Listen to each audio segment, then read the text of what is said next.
Welcome to another Founder Wisdom podcast. Today with us is Tim Martinez. He is the Inside Man. That's also the name of his company. Co-founded and founded a bunch of companies in the past. So we may discuss about that. We may discuss about M&A, selling a business, acquiring a business, everything in between. Consultations also going to be a fun one today, in high ticket, obviously, because we want to make that money. This podcast is brought to you by podpire.com. If you want to start, scale, be invited to podcasts talking about money. It's not only about money. You can learn from cool people, but you can convert that network into money. Obviously, you can generate clients, leads, a community off the back end of a podcast. So podpire.com if you want to have a system provided by truly yours to scale or be invited to podcasts. Tim, welcome to the pod. Can you tell me a bit more about yourself and about the Inside Man? Yeah, absolutely. Thanks for having me. Excited to be here. The Inside Man and a little bit about myself are very interwoven. I've done nothing but build businesses ever since I was a kid. When I sold lemonade as maybe 8 or 9 years old, going to the backyard and cutting lemons down off the tree and squeezing them and making a buck, I said, you know what, I think there's something to this business thing. So I was a kid with a silk screen in his garage making t-shirts and selling them in high school. And later in high school and early college, I was a DJ selling mixtapes. A friend of mine started a event company. So we were producing events all over the city. That turned into me starting a PR company, working with apparel brands. I started a skate shop, actually had 2 skate shops, one in Hollywood, one in San Diego, sold the stores, went to San Francisco to run some stores, started building apps on the iPhone 1 early on, started a mobile coffee business before anybody was really doing it, sold that business, sold the stores. So by the time I was about 24, 25, this is roughly 20 years ago now, people started asking me, how are you doing this? And I figured that was called consulting. So I went to the bookstore and I bought a book on how to start a consulting company. And my name is Tim. So I came up with an acronym, the Inside Man, which is an acronym for Tim. And I swear to you, I sat there at this coffee shop with a highlighter and it had a CD-ROM in the back of it with all these templates of how to start a consulting company. So I went to pretty much everyone I knew and I said, hey, let me help you with your business, whatever that means. And I didn't really even know how to do consulting in those days. I was really good at writing business plans, good at doing financial models, and just for myself, for my own little businesses. So that's really where I starting with these small businesses. And then over the years, those small businesses grew and got bigger. And my partnerships is really the key. My partnerships got bigger. So I started working with other consulting firms, boutique firms, investment banks, angel investors, and people just kept asking me for my help. Can you help me with a pitch deck? You mind looking at our financial model? Well, how would you market this thing? Just those types of questions, and as I grew and kind of took one client to another client to another client, those clients got bigger and better. And I, at the same time, and it's the reason I love consulting, is I've got to learn on everybody else's dime. So my growth has really just been an outcome of helping people with their businesses. So what do I know? I just know everything I've learned over the 1,000+ businesses that I've been able to help over a 20-year career. That's a little bit of me and how the Inside Man came to be. There is such a thing as a good niche and a good business idea. It's the same analogy as in idea vs execution. People have given a bad rap to ideas lately. It's like all about execution, sure, because most people are too quick at ideas, especially ADHD people, and they kind of suck at execution. But I really enjoyed the formula saying that one good idea may be worth 1,000 points, and yeah, the execution might also be worth 1,000 points, and a poor idea may be worth 1 point, or worse, minus 100 points. So I think the important is testing out these ideas and really finding out the patterns of what works with whom, aka product market fit, and what doesn't work. You've tested a bunch of these business ideas over the past decades of your life. Which one have you found that is more attractive than the other niches? Yeah, that's a good question. So I want to kind of take the merit of the first part of this conversation of ideas. Not all ideas weigh the same. And ideas in the hands of different people can be totally different. An idea in the hand of me, or the idea in the hand of an Elon Musk, or the idea in the hand of, let's say, Hitler and Stalin, very different how it's going to be handled and treated. So if you're an early stage company and you have an idea, it might be for a small business. I want to open a local coffee shop. Well, there might be 1,000 local coffee shops, but if you're committed to it, you pick a good location, you can probably make it work. You get a little small business financing, however you're going to do it. That idea isn't that big. If you're running, let's say, $1 billion company, and you're thinking of doing 5 acquisitions next year, and you have the financing and capital in place, just the idea to do the acquisitions, that's an idea of, hey, we're going to grow, we're going to bolt on, or whatever your strategy is that is an idea, right? Is it a good idea? I don't know. Right. So this is where we have to come in and do heavy analysis. There's not so much analysis you can do with those really small businesses, the coffee shop stage, right? You just kind of look at it on its own merit. Yeah, you could do some local demographic information, look at the competitive landscape. Quite frankly, you're going to do something very similar for a very large scale company. It's just the risk reward ratio is completely skewing towards the $1 billion company, right? So when we think about ideas and niches and where should we go and what should we start, I always start with, what are you trying to accomplish and how big is your vision? How big is your appetite? How big is your appetite? Because there was a guy that started a coffee shop named Starbucks. He just happened to have a very big appetite, a massive appetite. And there's a guy down the street that started a coffee shop. He's been there for 20 years. He had no appetite. Well, he had an appetite. Maybe he sustained himself and had a nice little living for his family. But it's the appetite. So you can have a bad idea, but you put it in the hands of someone who's just driven. And they're like, I'm going to do this. I'm committing my life to this thing. I'm going to make it work. Come hell or high water, we're going to go. And then they find the resources and they build to make those types of things happen. Am I on the right path here answering your question? Yeah, I feel it's the ikigai, right? Like it's multiple Venn diagrams and trying to simplify a complex concept, because to simplify it, it's founder product market fit sort of. So they find the energy because it's a passion, because they can get paid by it, and because they already have an existing skill set that sort of fits with that in most cases, right? When we're seeing it, a normal idea over executed and so forth. I think an important factor also could be someone that just tested multiple of these business ideas, and people that are called generalists instead of specialists, but take out insights from every single niche that they worked in.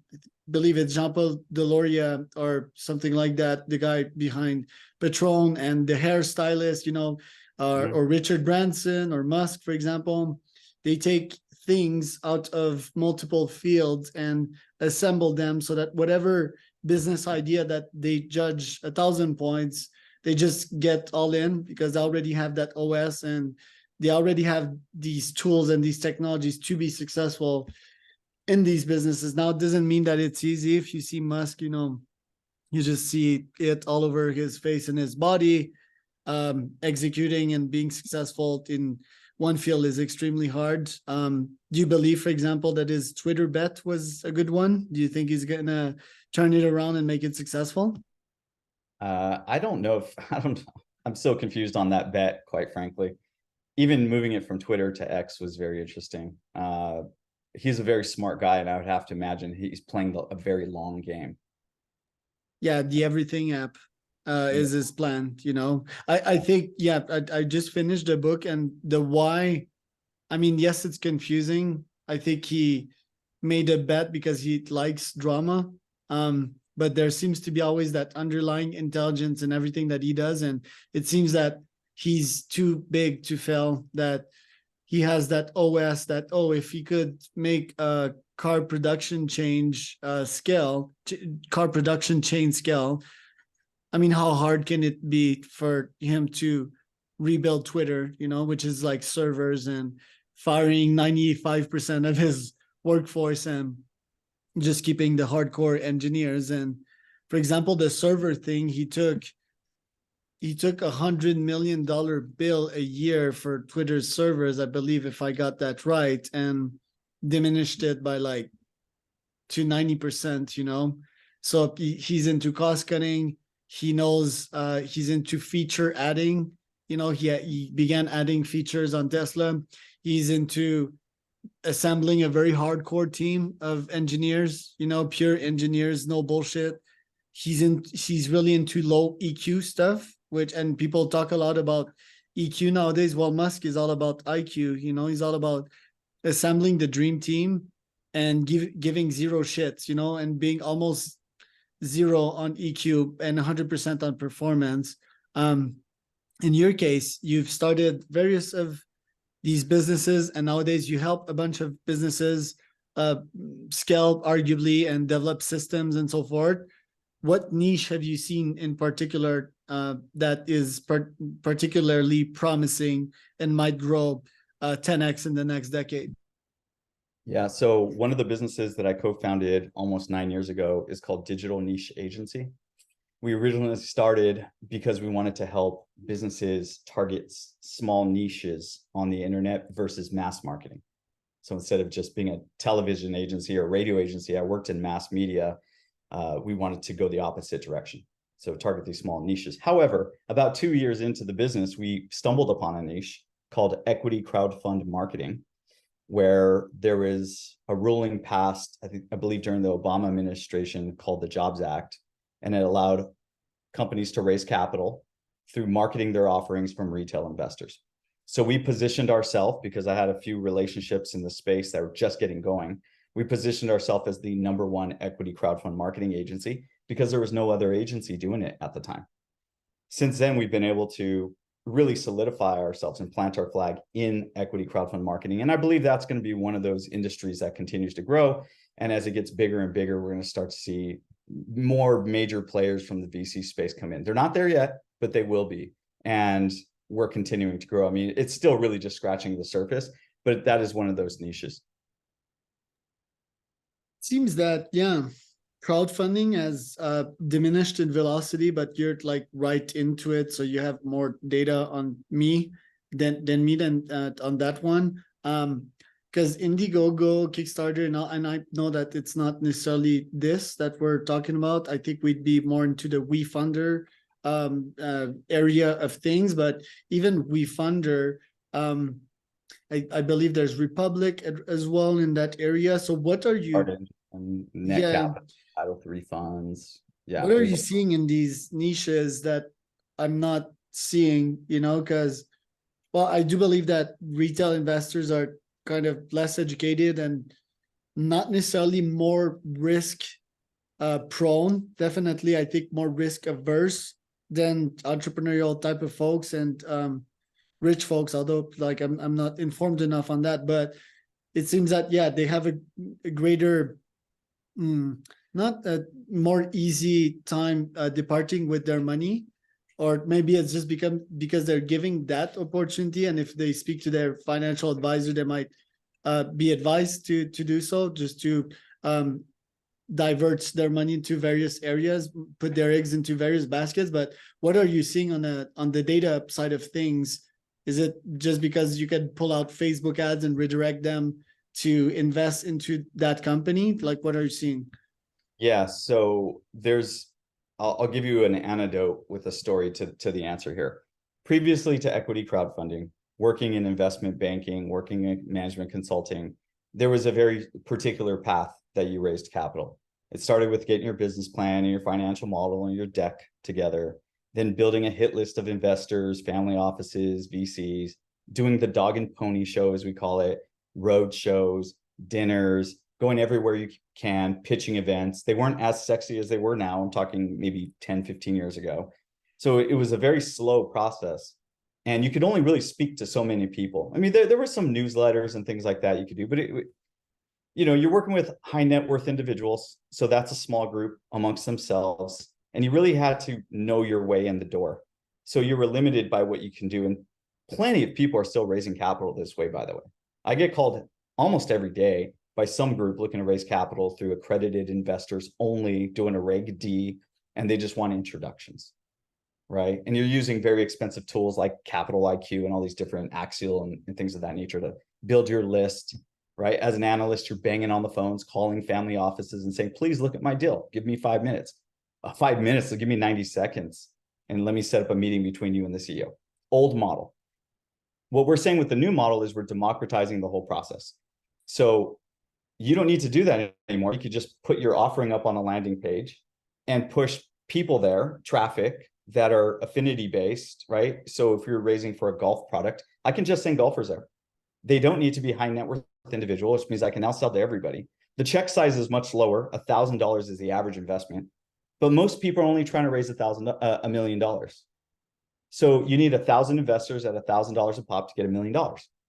Now, if you have a pre-existing audience or you have a business, maybe you raise some friends and family, you have some momentum going for you, and you're savvy enough with marketing and you work with a marketing agency like ours, then we can get your campaign to some successful result. Now, not 100% of these campaigns hit $1 million, but you're still going to, you potentially could be further. So in the old banking model, I would say, sure, it's $7,500 a month. I'm going to shop your deal for 6 months. And I want, if I'm successful, I want some back end fees and some warrants, and I'll do your deck and materials for you. Old model, you could do that for 6 months and get nowhere. Here, if you took that same money and spent the same 6 months, you're gonna raise money. You're going to send thousands of people to your offering page. You're going to start creating some awareness, some audience. So that is really the biggest difference between these two worlds. It's less about the niche, because I've seen super sexy companies where you're like, oh, they're going to raise overnight, and they don't. And then you see companies that are very boring, like particle accelerators, and for whatever reason, they go and raise $2, $3, $4 million. And do you take a cut of that as the agency? We do not, because we're not a broker dealer.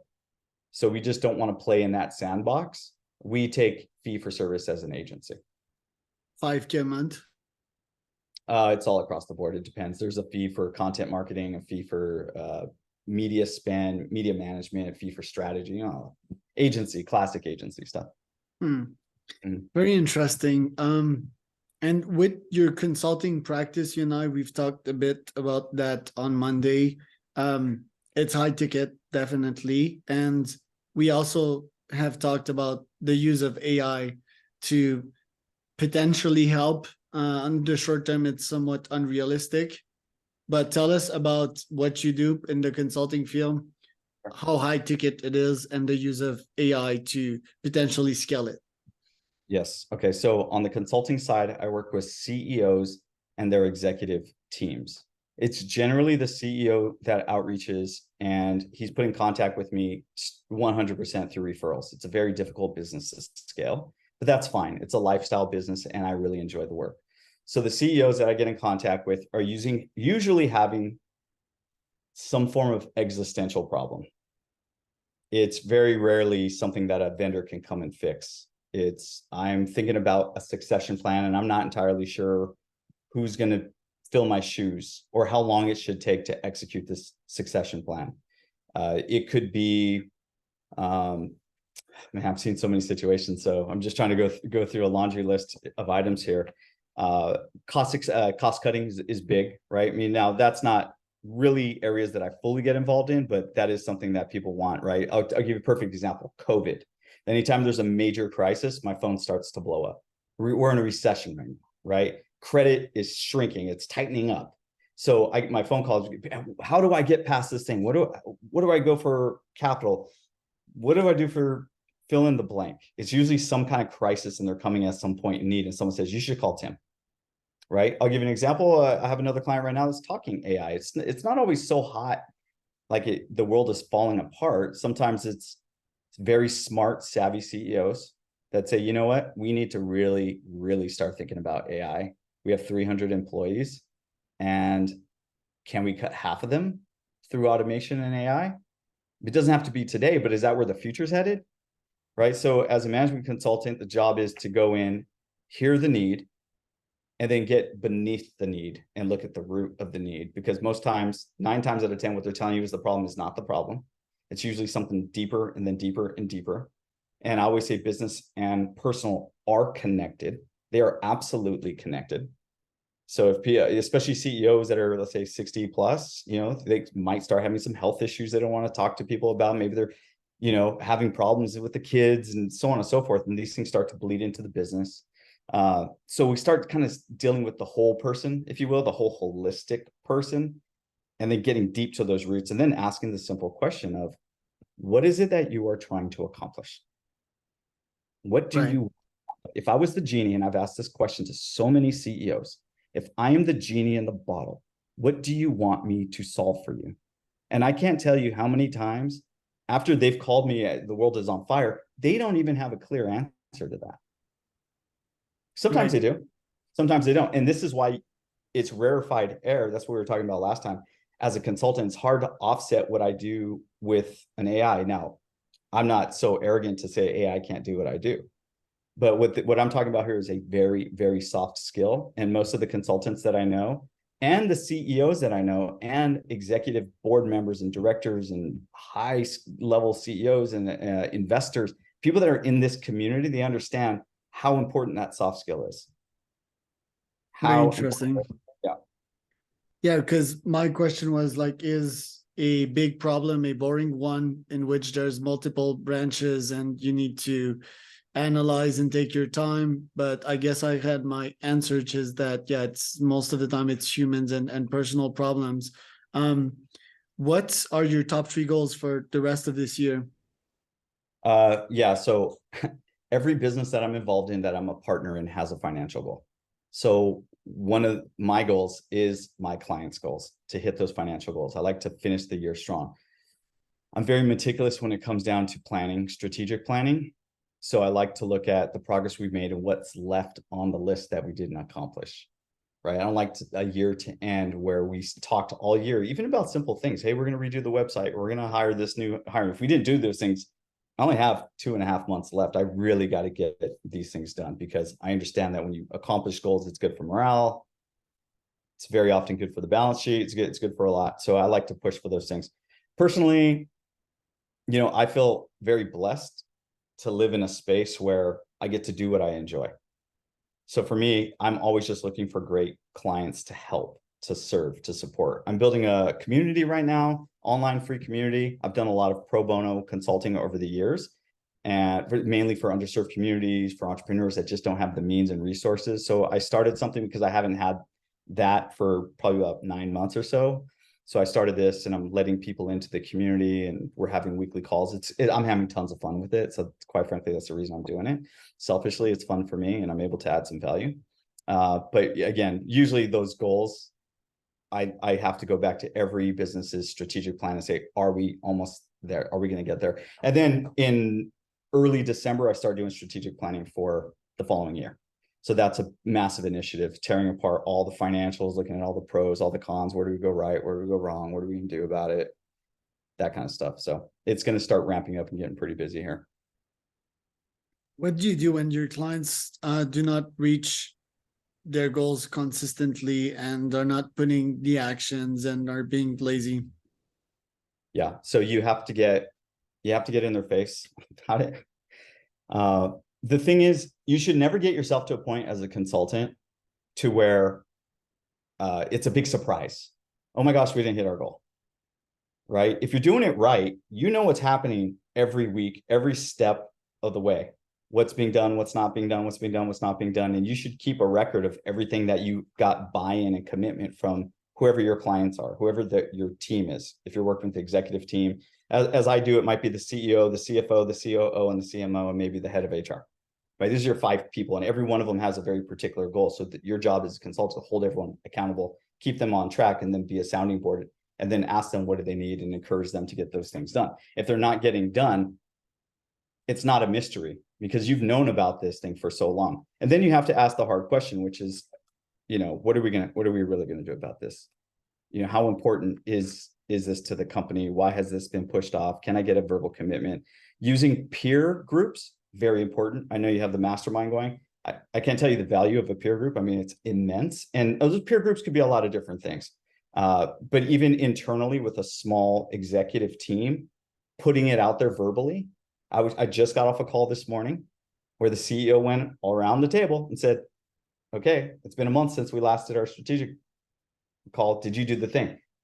Right? CEO, I did mine. COO, I did mine. CMO, I did mine. Then we get to HR and they're like, kind of didn't do it. So that is going to do more for them, holding them accountable, than me just sending him an email like, hey, why didn't you do that? Like, you don't want to be in that position because that's the hot position.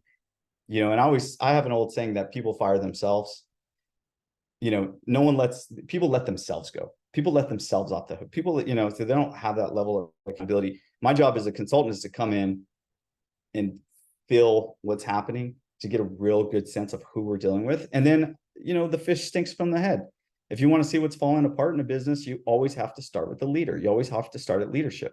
If anything's falling apart in any of my businesses, I have to be very introspective and ask, what did I do to allow this happen? If I'm looking at a business and everything's falling apart and the CEO is crying wolf and saying, you know, hey, oh, the world, and this person pointing fingers, the first thing I do is just point at them and say, what did you do to allow this thing happen? Tell me, I need you to give it all to me, you know? Very valuable. That is gold right there. Where can people find out more about you, Tim?